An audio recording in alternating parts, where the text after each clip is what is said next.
नीतीश कुमार और पशुपति पारस के बीच चल रही सांठगांठ में नीतीश कुमार ने चिराग पासवान को लपेट लिया है। चिराग पासवान का कहना है कि अगर मुझे 11 की 11 सीट नहीं मिली तो मैं छोड़ दूंगा बीजेपी। और इसी बीच सीट बंटवारे पर बड़ा कन्फ्यूजन जारी हो गया है। आइए जानते हैं। उससे पहले अगर आप भी हमारे चैनल पर नए हैं तो चैनल को सब्सक्राइब कर लें, वीडियो को प्यारा सा लाइक जरूर कर दे। चिराग पासवान ने नीतीश कुमार को धर दबोचा है। चिराग पासवान का कहना है कि अगर नीतीश कुमार ने सीट बंटवारे को लेकर कुछ भी इधर उधर किया तो फिर मैं बीजेपी को छोड़कर खुद की अपनी पार्टी बनाऊंगा, जिसमें चिराग पासवान और मांझी दोनों ही शामिल रहेंगे और उसके बाद हम चुनाव लड़ सकते हैं। इंडिया गठबंधन में भी सीट बंटवारे को लेकर चल रहा है हड़कंप। सीट बंटवारे को लेकर इंडिया गठबंधन में राहुल गांधी ने कोई भी फैसला नहीं लिया है और इसी फैसले को लेकर चिराग पासवान ने ट्वीट करके कहा कि अगर यही सब करना था तो फिर किसी और विपक्षी दलों पर उंगलियां उठाने से पहले खुद के अंदर झांक के देखना चाहिए कि खुद की राजनीति में क्या चल रहा है।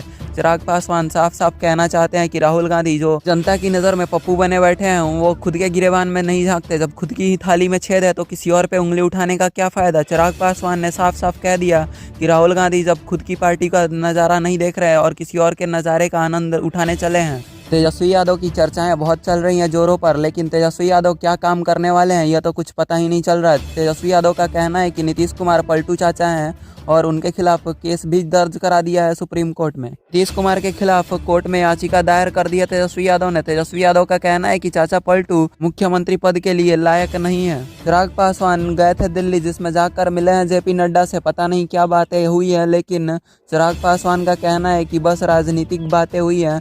इस पर सीट बंटवारे के लिए चर्चाएं की गई थी, लेकिन कोई भी बात क्लियर नहीं कर रहे बीजेपी के नेताओं की आदत हो गई है कि बातों को छिपाना और बढ़ा चढ़ाकर बताना। इस बार बीजेपी और आरजेडी की लड़ाई में क्या होगा यह तो वक्त ही बताएगा, लेकिन उससे पहले तो वोटिंग सिस्टम और ईवीएम की चोरी का ही इल्जाम लग जा रहा है बीजेपी पर। तेजस्वी यादव का कहना है कि वोट बैंक की चोरी करते हैं बीजेपी के नेता। बीजेपी के नेताओं का ईवीएम का चोरी करना कोई नई बात नहीं है। तेजस्वी यादव ने तो यहाँ तक कह दिया कि चोरों की दुकान है बीजेपी की सरकार। इस बात का मुंह तोड़ जवाब देते हुए चिराग पासवान ने कहा कि अगर चोरों की बाजार है बीजेपी की सरकार तो फिर क्या चारा घोटाला बीजेपी के नेता करते हैं या फिर आरजेडी के।